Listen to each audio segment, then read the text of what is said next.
Hello dear everyone, আসসালামু আলাইকুম। আশা করি সবাই অনেক বেশি ভালো আছেন, সুস্থ আছেন। আপনাদের সাথে শেয়ার করব আজকে কিভাবে সবচেয়ে সহজভাবে কম সময়ে তালের যে রসটা সেটা বের করার উপায় খুবই সহজভাবে আমি আপনাদের সাথে শেয়ার করব। এটা অনেকটাই ঝামেলা মনে করা হয়, কিন্তু আসলে তেমন একটা ঝামেলার না। আর আপনি একবার বানিয়ে অনেক দিনের জন্য সংরক্ষণ করেও রাখতে পারবেন। তো আমি কিভাবে বের করি সেটাই দেখিয়ে দিচ্ছি। প্রথমে আমি এখানে নিয়ে নিচ্ছি হচ্ছে 2টা তাল। যেহেতু আমি এগুলো কিছুটা ফ্রোজেন করেও রেখে দেবো, এই জন্য আমি 2টা তাল নিয়েছি। তাল অবশ্যই কেনার সময় চেষ্টা করবেন কালো রঙেরগুলো কিনতে। এগুলো তুলনামূলকভাবে তিতার পরিমাণটা কম হয় আর এগুলো বেশি ভালো হয়। তো কালো দেখে আমি 2টা তাল কিনে নিয়েছি। এই 2টা তাল আমার কাছে নিয়েছে হচ্ছে 50 টাকা করে, 2টা 100 টাকা।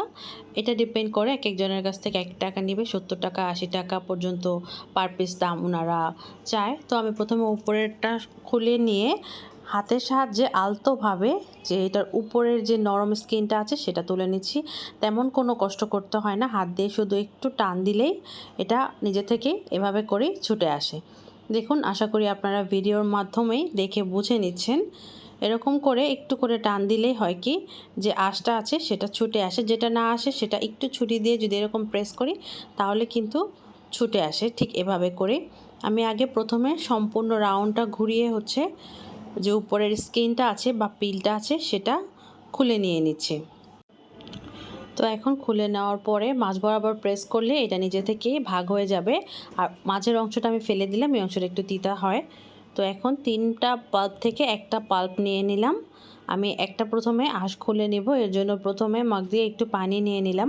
পানিতে একটু ভিজিয়ে নিয়ে আর একটু জোরে জোরে একটু বাড়ি দিলে হয় কি উপরে যে স্কিনটা আছে সেটা কিছুটা হলেও একটু নরম হয়ে যায়, আপনার হচ্ছে খুলে নিতে সুবিধা হয়। ঠিক এভাবে করে আমি একটু বাড়ি দিয়ে নিচ্ছি আর হচ্ছে একটু পানিতে আলতো করে ভিজিয়ে পানিটা সবটার গায়ে লাগিয়ে নিচ্ছি।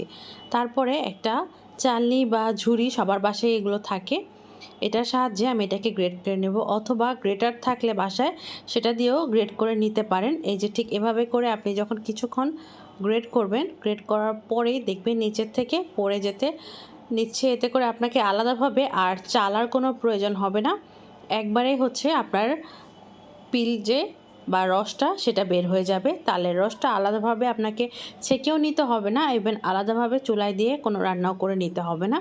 যদি এভাবে করে একটু সময় নিয়ে ঘষে ঘষে করলে আপনার দেখবেন নিচের দিকে পড়তে থাকবে আর যে তালের যে শাঁস সেটাও সাদা হতে থাকবে। যখন পুরোপুরিভাবে সাদা হয়ে যাবে তখন বুঝবেন যে আপনার এই তালের পাল্পটা শেষ।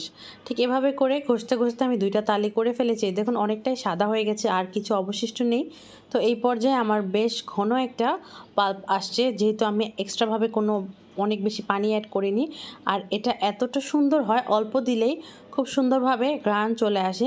এটা দিয়ে আপনারা পিঠা তৈরি করতে পারবেন, পায়েস তৈরি করতে পারবেন, অথবা যে কোনো রুটিতেও অনেকে দেখা যায় ডো বানিয়ে এটা খায়। এটা মানুষ এত পছন্দ করে, একবার বানিয়ে অনেক দিনের জন্য আপনারা কিন্তু স্টোর করে রেখে দিতে পারবেন। তো আশা করি ভিডিওটা আপনাদের উপকারে আসবে। সবাই ভালো থাকবেন। আল্লাহ হাফেজ।